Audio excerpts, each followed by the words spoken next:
why these women can't stop lying? You got Ashley lying about she got an LLC, she don't got an LLC, they made an offer, they haven't made an offer. You got Robyn lying about Charisse didn't have to put one finger on her, and Charisse going right along with it. And then messy Mia, her mouth just ain't made for telling the truth. It's just not.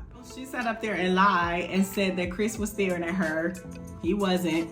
She definitely put it out there as fuel for the whole Chris is a womanizer type thing. Okay, but then she tried to walk it back and say he wasn't looking at me. I didn't say he was looking at me sexually. That is how you tried to make it sound. But she went on Watch What Happens Live and tried to claim she was saying, oh, he was looking at me because I was looking sickly.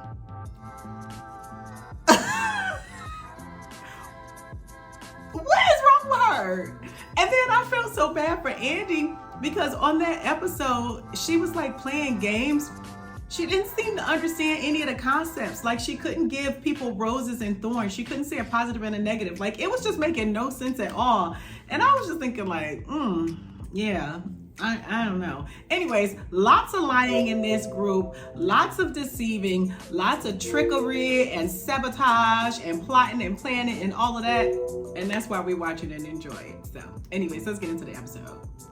Woo, this opening scene this week, only the ladies of Potomac can deliver this type of drama in the first 2 minutes of an episode.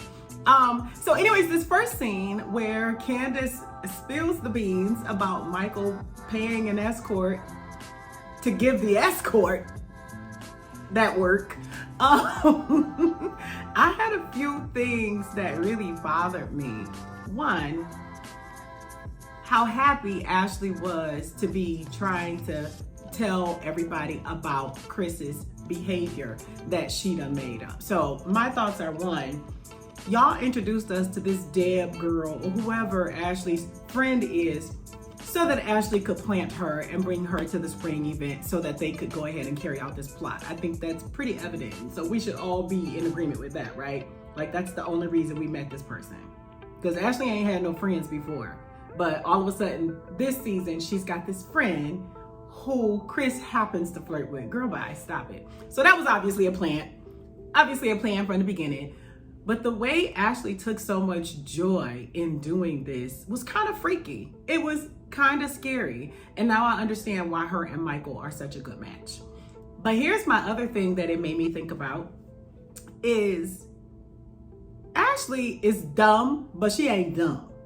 And I think she knows that without Michael, she has no storyline.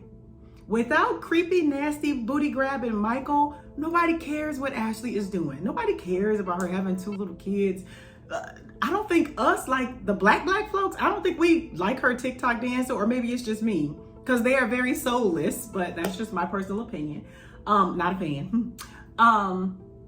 Yeah, I don't think Ashley has a storyline at all without Michael Darby. And so she has chosen to collaborate with Giselle and come up with this BS about Chris. I don't think that Mia is in on the collaboration. I think that Mia is just a follower and she's just kind of an idiot. I didn't think she was an idiot before. I thought she was kind of playing a game. But after watching her on Watch What Happens Live, I was like, oh, okay, she's not that smart. Anyways, so those are my thoughts on that. And then another thing that bothered me about that scene is that I thought Wendy and Candace were supposed to be like real friends. And I felt like Wendy should have had Chris's back too. I might be asking for too much, but like, for those who I love, like, their husbands are my brothers. Like, you know, except for like, I have one friend whose husband I ain't like, but for the most part, and maybe she don't like Chris, I don't know. But if Ashley brought some crap out like that at an event I was putting on, and Candace is my friend, I got something to say. I'm not gonna hang around and sit there and key up with Ashley after the fact, after she did this to my friend and is hurting my friend's husband's reputation. Like, they're a unit. So I don't know. I mean, am I the only one who had a problem with Wendy not kind of like I don't feel like she had Candace or Chris's back at all, and I just kind of assumed that she would. Anyways, so yes, honey, so Candace done dropped this bomb, and I know she didn't just make it up, because there was a couple years ago, I used to watch Charisse's World. I haven't watched it in a long time, but I used to watch Charisse's World, and she used to have this little boy on there, Rich Andrew. She said she didn't know he was a kid, like he was clearly a kid. But anyways, and he told this same story. Like this was several seasons ago. He told the same story that he knew of this male escort in Potomac that had said that Michael Darby was a client and that he had named several other people that were clients. And we all know that Michael Darby has been heard saying that he wanted to, he wanted to be very kind to Juan. And this is so funny to me. I was thinking about this the other day. Remember when Juan and wait a minute, what event was it? Was it when Juan and Robyn got engaged? I can't remember. Whatever event it was, when Michael was like, we're going to go to Vegas, just us two. And we all laughed at that because we know that like Michael Darby want to get Juan Dixon alone so bad. But maybe he really did just mean just us two, and maybe he was planning to leave Ashley at that time, honey. Who knows? I think she technically filed for divorce, but I really get the feeling that he's the one who wanted the divorce. Anyways, okay, so let me get back to the actual show. And then also, how was Ashley so calm? Like, clearly, this is not just a rumor. There's some truth to it. Like, I guess, do I have to say allegedly? Allegedly. But it really seems like this is kind of a factual event that has taken place. And Ashley had like zero shock. She just said, like, how you know that? But not necessarily like, oh my God, my man sucking dick. She was not surprised. She was not like, honey, this is not, come on. We're saying that these threesomes were always with other women, but come on. Yeah, I don't know if I necessarily believe that. Again, allegedly, whatever. This is distracting. Sorry. I am at Afrotech 2022, so I'm actually in Austin, Texas. That's why I'm in this hotel room.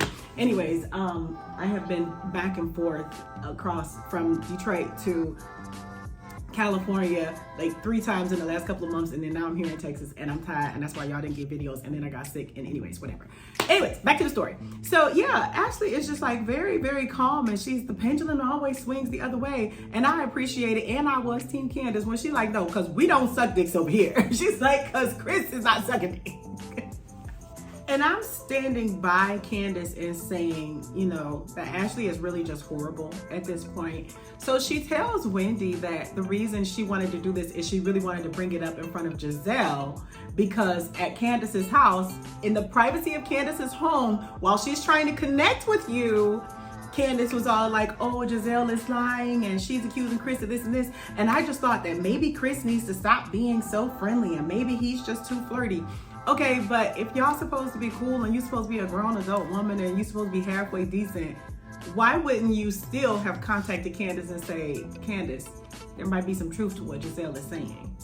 But you wanted to have this moment. Like, come on, this is not y'all first season. Like, this is not our first season watching y'all. None of us is believing the BS. And she's lucky that clearly Candace doesn't believe in violence, because a lesser woman might be facing charges if y'all playing these games. Like, this is, I don't take lightly to the playing with my family thing. That's not gonna work for me. And then Mia goes outside. I've got wine. Girl, you got one glass of wine for you. Like, what? She is incredibly annoying this season. Like, way more annoying than she ever has been. Giselle is way more annoying than she usually is. And I don't know what Robyn is on. Maybe she got stressed at home. I don't know. But Robyn is just like the three of them are incredibly annoying in every scene right now. I'm tired. So Candace pulls Giselle aside to further clarify and kind of try and align the stories between Chris and Giselle. And I think that she was hoping that their relationship was enough that Giselle might kind of give her and Chris some grace. But that didn't happen. Giselle just kind of doubled down on it. So Candace is basically trying to like recap the story from Chris's perspective and trying to get Giselle to agree with it. And she says that Chris said, I said, can we talk? And Giselle was like, let's go to my room. Giselle says she doesn't recall it happening that way. And originally I felt like maybe Chris was lying about this part, but now I feel like he's telling the truth, because Giselle is nothing if not a leader. She's absolutely a leader. And generally when there's any situation that's up in the air, Giselle takes the lead.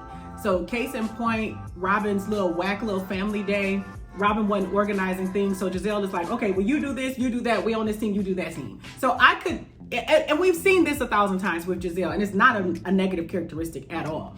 But I could very clearly in my mind see Chris saying, hey, can we talk? And her saying, let's go to my room. Because that's what she does. And I don't know if she planned to do this at that time, or if she just planned it once she got there and realized this is an opportunity. I think that Candace saying that this is why you're the reason why women don't come forward with like sexual assault cases and things like that, that was a little bit of a stretch.